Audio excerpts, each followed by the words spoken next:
everybody. Welcome back to Market Mavericks. It is Thursday, right before July 4th, but we are here with you to discuss some very interesting price action. New all-time highs. We've got certain kind of crypto stocks making massive moves. We're going to touch on that, and maybe there's an opportunity there for us. You never know. But joined, of course, by the two men themselves, Scott Melker and Mike McGlone. Thank you guys for being here, and happy 4th. Where do we start? I think we should start with the S&P just continuing to push through that blue sky breakout, and NASDAQ as well. I mean, I think regardless of what you think of fundamentals, we all know as traders, when something makes a new all-time high and pushes through on decent volume, that's a good trade. So Yeah, I think think you're that's what right, we're and seeing. I think that this is, I mean, there's a couple ways of looking at it. I'll bring up my S&P chart, but I mean, we've just been, straight up this last portion here, where again today was a holiday day. We had end of quarter window dressing. I think that probably played a part. But I guess what I'd throw to you guys in saying, when does the party end? Like, where's the stopping point? Well, it's one thing about 4th of July, market almost always goes up before the 4th of July, and we had a good reason for it today.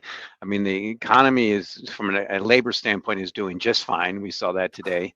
The thing that really struck me today is record highs in the NASDAQ, the stock market, Bitcoin, and gold just a couple months ago. Is certainly NASDAQ and stock market with inflation above targets and the economy strong, is not environment to ease, it's environment to tighten. So we've pushed that back to September, and it's just the focus where we are now. Where is it ever going to change? So I think we're shifting back to, yeah, it's great that Bitcoin's still going up, but even copper made a record high just recently, and that's all because the stock market's going up. So that's a key thing, and that's got to stay elevated. I got a few charts I can show in a little bit and that, but we can tell. Yeah, if I can just show this real quick, just so far to me, this is a significance of really what's happening. We've had, since Bitcoin reached 100 grand, to me that still is the key threshold. Now we're up 9% from that. It was December 6th. The key best performing asset remains gold. To me, that was a signal to buy gold. It's up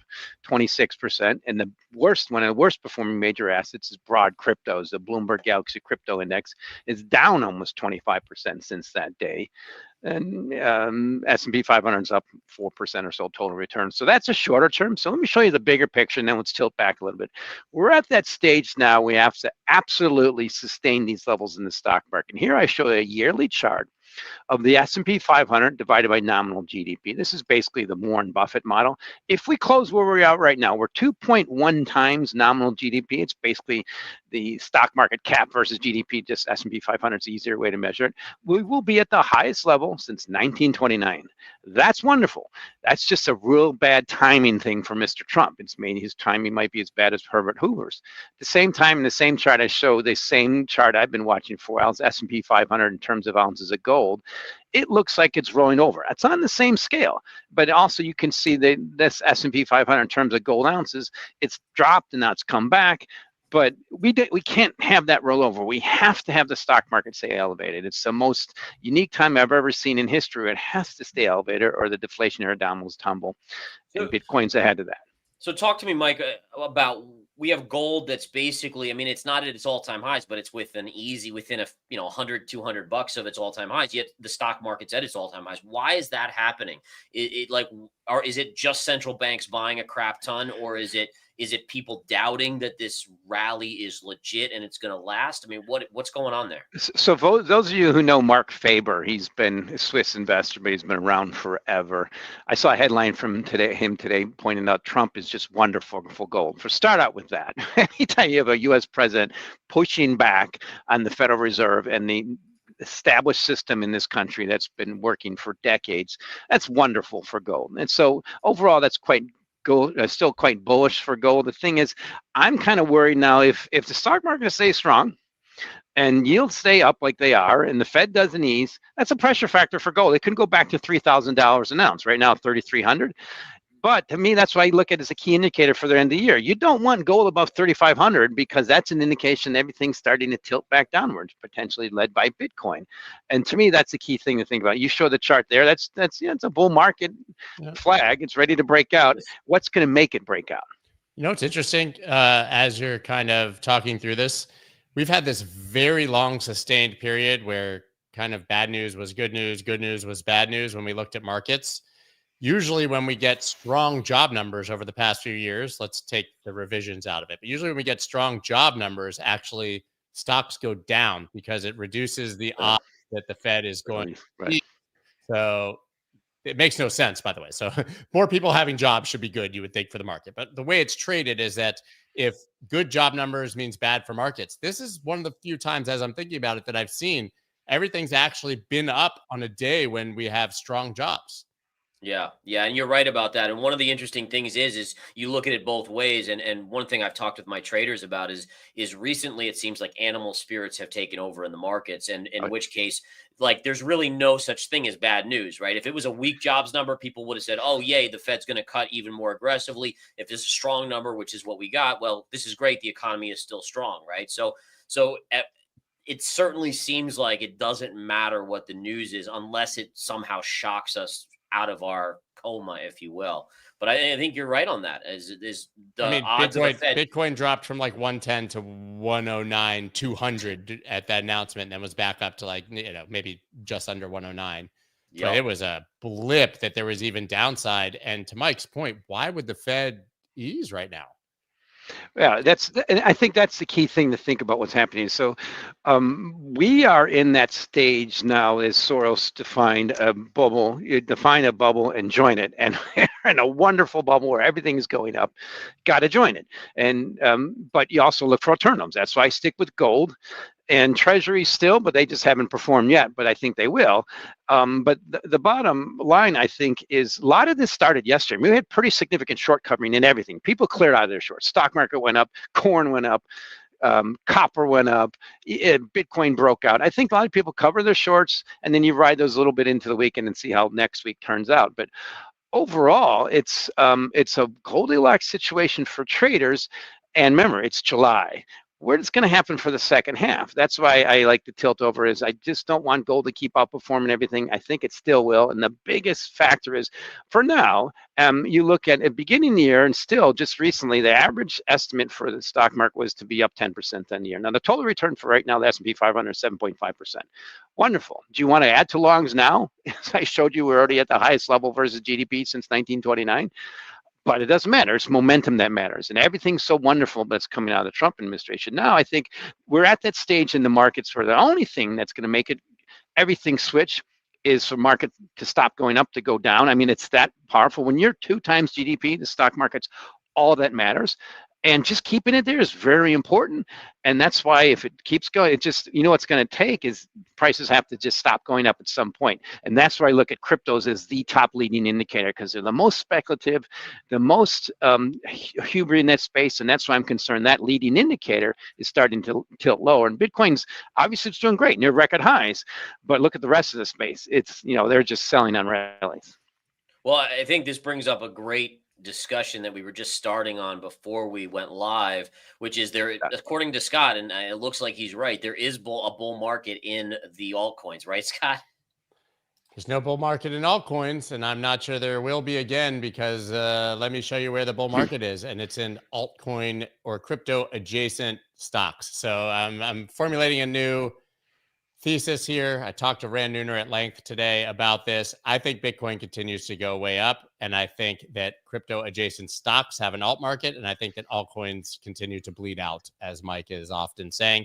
This is BMNR, Bitmine Immersion Technologies, a company you never heard of till maybe Friday, when Tom Lee said Ethereum was the new Bitcoin, and Tom Lee, apparently the new influencer in crypto, has sent a Ethereum treasury company up 3,800% since Friday in 5 days. And by the way, this doesn't trade on weekends. So think about that. There's an Ethereum treasury company. Ethereum has barely budged, but the idea that a company will be adding Ethereum to their treasury has sent something up 3,800% in 4 or 5 days. And to my knowledge, they don't even yet own Ethereum. So this isn't even like a Bitcoin treasury company that's trading at 4 or 5x NAV. This is the idea of this Ethereum treasury company.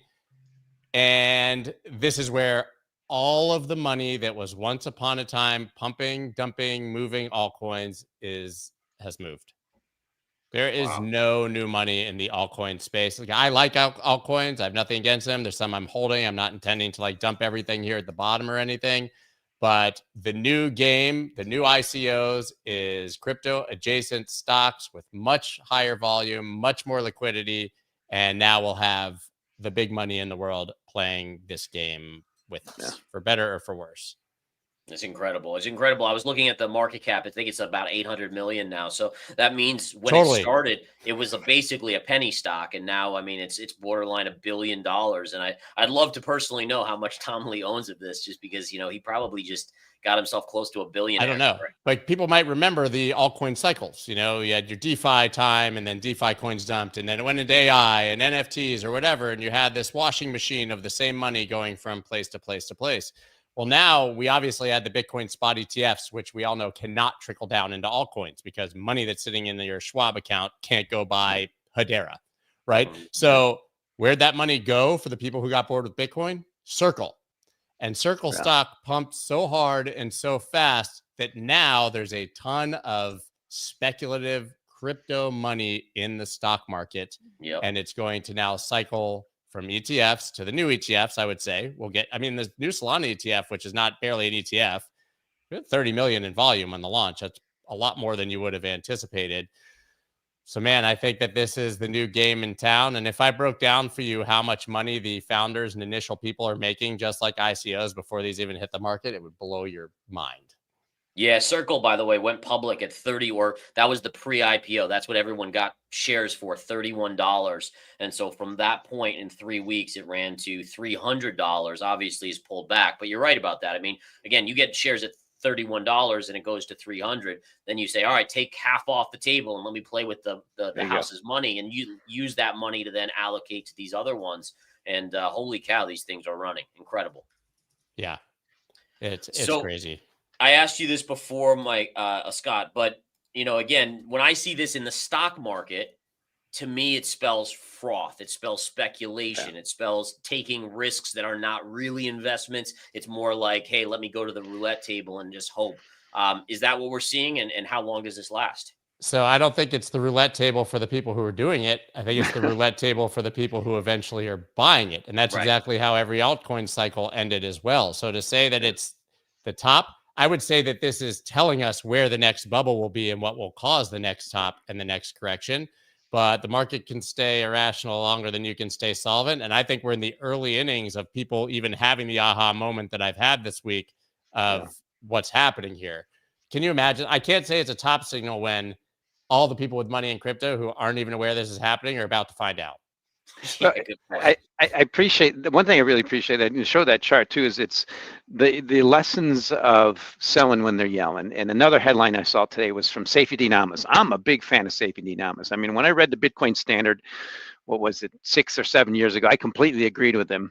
It kept me bullish. But his headline today was, can Bitcoin rebuild civilization? That's kind of stuff you hear near troughs in markets. Now, they can last a long time. I'm just waiting for that time when I hear it's going to zero. That's when I'll get bullish again, because they always come. And remember, that's when Michael Saylor got really bullish Bitcoin in 2020. It was around 10,000. Now it's so much the opposite. You got to pick your spots. You trade with options and quick, like you just said, Garrett, anytime you can take, double your money and quick and play with the house's money, you do that. It's more of a trading environment, but yeah, it's clearly up. It's just clearly remember. And this speculative frenzy where you're creating this kind of wealth and hubris, and you don't ease when you're the Fed. You tighten. This is called, this is the punch. This is part of getting out of hand.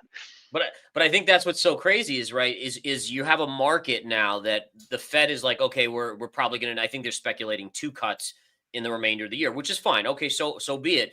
But then you have Trump saying interest rates need to be 1%, which would be massive drop. And he's going to appoint the new Fed chair probably in the next month or two. Obviously, they don't take over till May of next year. But what does that do psychologically? Does that make people take more risk? Because they're like, you front run it. You front run the news, right? So. Yeah, exactly. Front run it. But then you said, okay, if we're going to break down this system that created the greatest wealth creation in history with the U.S. stock market and getting to 2 times GDP, the highest in 100 years, and the most ever versus the rest of the world, if we're going to break that down by putting the Fed back on the Fed chairman as a lackey to the to the chairman, to the president, yeah, okay, it works in the short term, but it turns us to a third world country that you don't want to be out of your way long. You get out of that asset if you're a prudent investor, global sovereign wealth fund or whatever, and it's a wonderful thing for gold. That's why I think if he keeps playing this silly game, that just imagine if he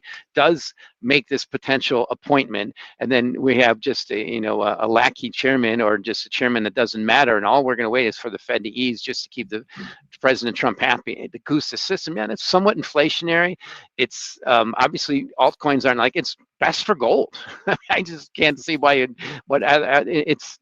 it's silly, but he's not looking forward to what this means in the long term from implications of the standing of U.S. on a global investment basis. So, Mike, we've talked before about the potential for Bitcoin to fall if the stock market falls. But in this scenario, let's say he appoints someone and they start lowering rates. Does Bitcoin then just keep going up and the stock market keeps going up, or does the stock market collapse and Bitcoin becomes even more valuable? Well, that's why I want to point out. I'll show you one chart that's kind of a bit of a discombobulation for this year. I'll get your feedback, Scott. I'm curious to hear what you have to say. How it ends. Yeah. So what I show you here is we have the total return of the S&P 500 has only been down 2 years since Bitcoin's been launched in 2009. That was 2018 and 2022. And every time that was a real bad year for Bitcoin. Maybe it's different. All the Bitcoiners tell me it's different this time. What I show you is that same chart. We have this S&P 500 total return up about 7% this year. It's a nice green line this year. Yeah, it's only July. Watch out if this ends up red on the air. But Bitcoin to gold ratio is tilting lower. It's showing this is an oxymoron compared to history. That Bitcoin to gold ratio should go up. Bitcoin's a risk on asset. Gold's a risk-off asset. My point is, if you're shifting the world order towards the Fed being controlled by one person, the president, President Trump, that to me is much better for gold. Now, yes, it's good for Bitcoin. The problem is Bitcoin's already run up so much, up to 100 grand, and everybody's so bullish that I'm concerned that this is a sign of the end game. Now, that's the key thing to remember is, yeah, of course it's good for stocks, but again, stocks are already here. They're already at an end-of-year basis, the highest and since 1929 versus GDP. It's not how much higher is it going to go? So to me, this is markets already front running some of that. Bitcoin's front running it. And then you look at things like the crypto, Bloomberg Galaxy, broad cryptos, the speculation. But I'm telling you why the Bloomberg Galaxy Index is down, because the money's not being tracked by the Bloomberg Galaxy Index anymore. That's my point about the crypto adjacent stocks. Right. I think we can actually throw that out the window now.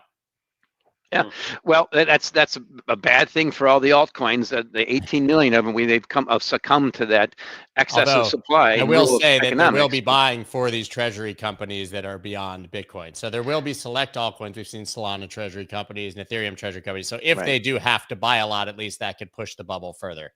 Well, and if it keeps the S&P 500 elevated, stock market elevated, it creates a wealth-affected inflation. And here's one thing I like to point out. If you look at the earnings yield on the S&P 500 compared to S&P compared to 10-year note yield minus the 10-year note, it's negative. This is a 200-day moving average. It's the most expensive stock market versus that 10-year note yield since 2002. That's 23 years. So I keep tilting like, okay, well, this Ponzi scheme has to keep working, and then otherwise, if it, that's where all that matters. The stock market has to go up now. That's why and it's already priced to go up. That's why I keep tilting over to gold and long bonds, and good luck. Hope it keeps going, but at some point, there'll be an inflection point. So Scott, tell me about your thoughts here on Bitcoin and what it does based on the next pick for the Fed and what they do. The deeper I think about this, so that I generally lean towards Bitcoin being somewhat uncorrelated. So that's not a Bitcoin chart, sorry. Bitcoin generally uncorrelated. So I don't necessarily buy that it will trade with everything else. I can't say it will or it won't. I know that it has at certain points in the past. But as I've been digging into what's happening with crypto adjacent stocks, Bitcoin miners now obviously catching a bid, and these Bitcoin treasury companies, I think for better or for worse, Bitcoin's going to fly. And we're going to have a massive correction one day again. It's not going to be a little 20% or 25%. We'll do the whole thing again because the bubble will pop on all these things. I don't know who's selling. So clearly price is staying here with all this demand, but I can tell you how many pitches I'm seeing for Bitcoin treasury companies. And I think they are going to create tens of billions of dollars of steady demand.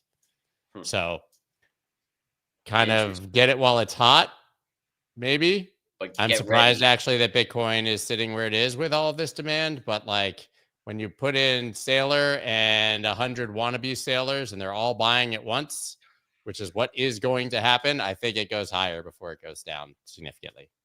Interesting. When you say higher, do you think 150?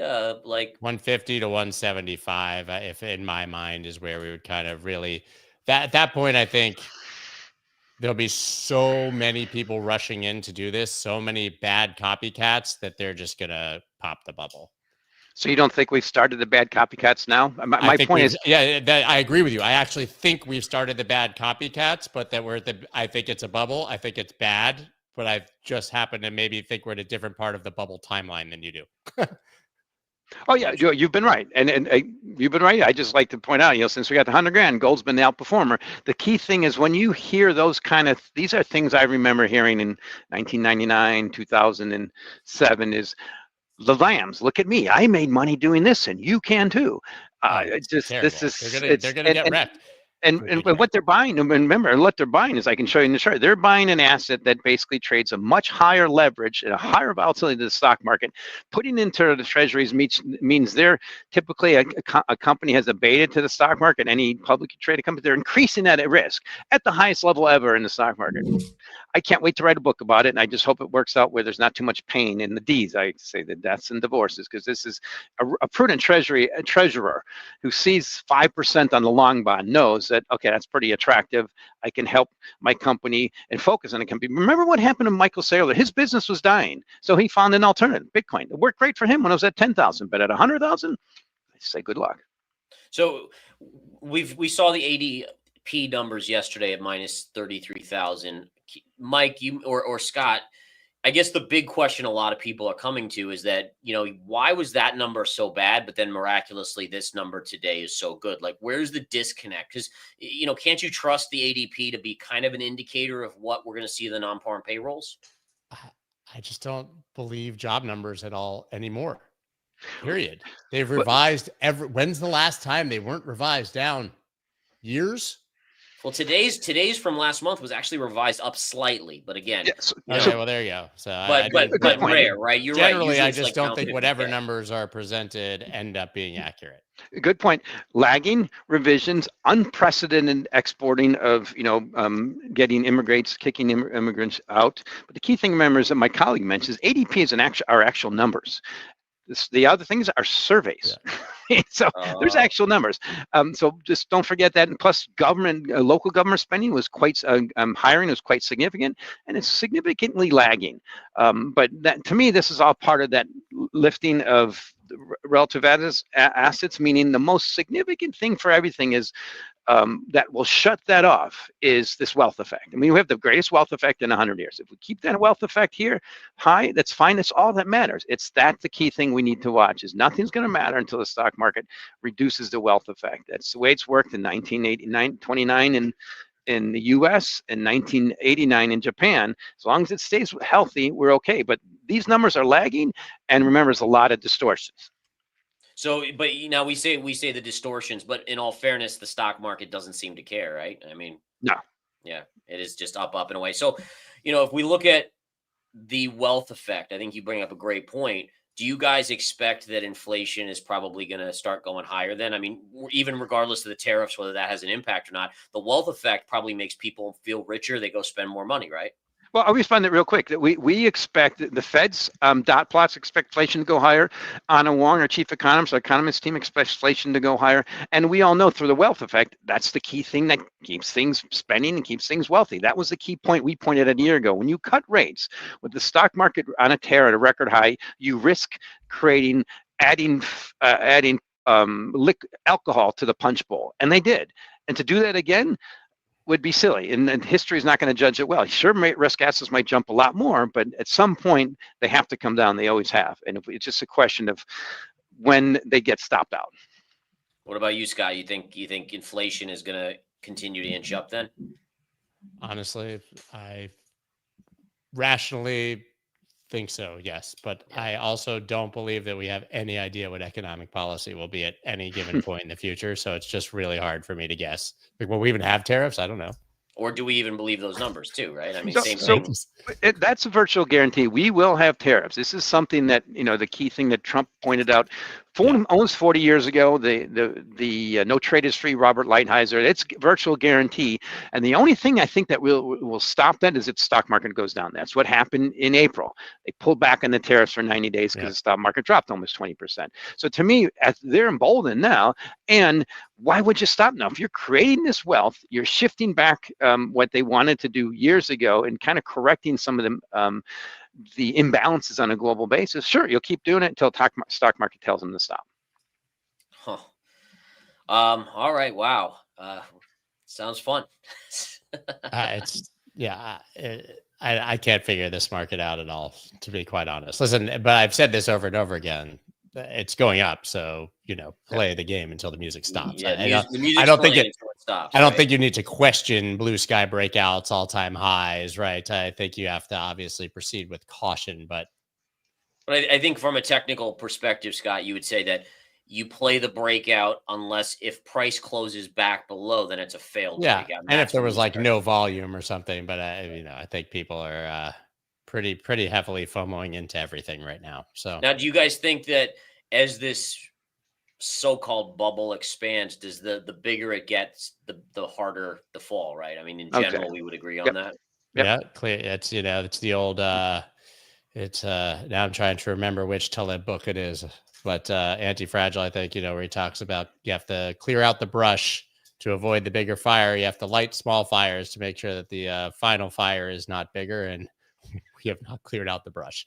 No, we're not in a long, long time, it seems, because we rescue. There's some sort of rescue. And you could even argue that in April, what was the rescue? He pulled back on the tariffs, right? And so that rescued the market and kind of kickstarted this next move. Mm-hmm. The other thing I would just point out, and I'd love to have you guys' feedback on, is that, we talk, a lot of our viewers, pretty much everyone is probably a retail investor. And, if you look back from COVID, maybe even prior to 2009, almost every bottom has been a V bottom, right? Mm-hmm. To the point where you've conditioned everyone that if the market drops 10 or 20%, you buy everything you can get your hands on because you'll just double your money and the markets will be back at all-time highs. Ultimately, do we agree that at some point that's lulling people into that false sense and we'll see one of these type of like 1989 Japan type scenarios? Well, I completely do. I've been early. That's why I stick with gold and treasuries as an overweight and my indications, and risk assets, Bitcoin, most notably cryptos, as an underweight until you get at least the start of that. And what we had at the beginning of the year, this correction was one of the swiftest 20% corrections and recoveries in ever, according to our equity team. Which means, it's great. Let's keep riding it. But, at some point, I have to go back to what Roger Babson said in 1929. It was around September. So I'll repeat what I said to you last year and the year before. This is going to blow up. It's just at some point, just make sure you're prepared for when it does. What happens with the dollar? Sorry, I didn't mean to interrupt, but what happens with the dollar? Because we've seen it kind of fall off a cliff, obviously. I mean, in the last few months. I think speaking of which, one of the stats is the dollar's had its worst quarter since 1973, I think. Exactly. Right? Yeah, and that makes sense. Part of remember, it went up so much. The key thing to remember about the dollar is it shows same chart syndrome with that S&P 500 divided by the MSCI ex-US index, anything outside of the world, it's gone up completely together, but now they've diverged a little bit. Well, they've both gone down together. It's the rest of the world getting the benefit. And that's why I look at the MSCI ex-US index. It's up 20% this year. S&P 500 is around 7%. That's great. But gold, 26%, and dollar, down 7 to 10%, depending on which measure you look at. The key thing is, let's look at it versus the euro. Europe's so much of a basket case. They're cutting rates. We've seen people get stopped out of those euro shorts, and we've bounced. How much longer is that going to last with the Fed? What the numbers you saw today, the Fed not easing, the euro easing, Fed euro easing, and China having a major deflationary issue with the whole world adding tariffs. Just a question of how long that lasts. And that's where I think the risk is. This is part of the beginning of a similar, almost global recession. It just, for now, it's great. I would just say, just speaking of the euro dollar before we end it, to me at least, it looks like the dollar has now broken down again and the euro is broken out. And I'll show you this chart here. This chart goes back to 2008. So basically the financial crisis. And look at how the euro dollar was just in a continued downtrend. But look at what happened recently right here. And this means that there's been a long period where the dollar was strengthening against the euro. That has now been broken. And that could mean that the euro actually continues to gain against the dollar here. It should. I mean, if you're a technical analyst, you look at that little red arrow up there and say, there's my target, right? Yep. So Absolutely. Absolutely. All right, gentlemen. Awesome session today. Thank you guys for coming out. Everyone watching, please follow everyone at the bottom of the screen on Twitter or X. And as always, folks, we'll do our best to be back next Thursday. Thanks again. Take care.